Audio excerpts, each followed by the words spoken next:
half a kilometer into the Earth. Before the world wakes up, the hunt for the purest treasure on the planet has already begun.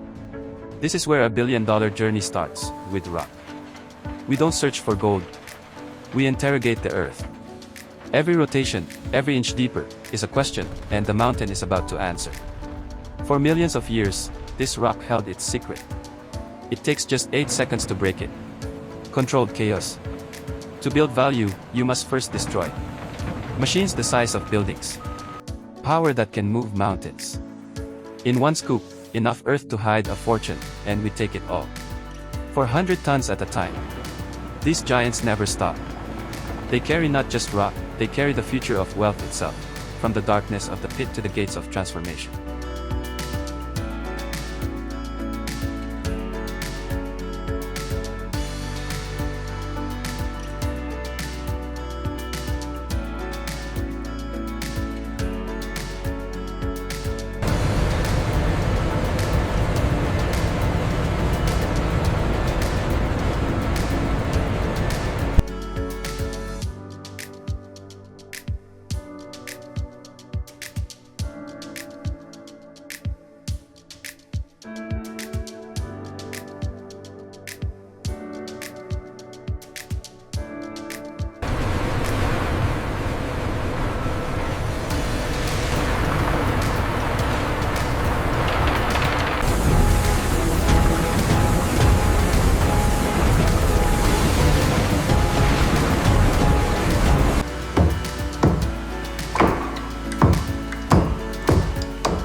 Perfection is too fragile for human hands. Now, only robots can touch what we have created. Each bar is placed like a crown jewel. Sealed. Secured. Tamper-proof. What happens inside this box stays pure forever. Trust is not given, it is engineered. Behind doors that weigh more than the trucks that brought the ore. This cart doesn't carry metal. It carries the weight of the global economy. In silence. In darkness. In absolute security. Billions lie still, waiting. This is not storage. This is where power sleeps. From the heart of the refinery to the heart of the world. Every box is a promise of purity, of value, of permanence. Now, it must be protected at all costs. From dust to dynasty. From rock deep in the earth to reserves that move nations. This is not just gold. This is pure gold bars, born of fire, sealed in trust, and sent to own the future.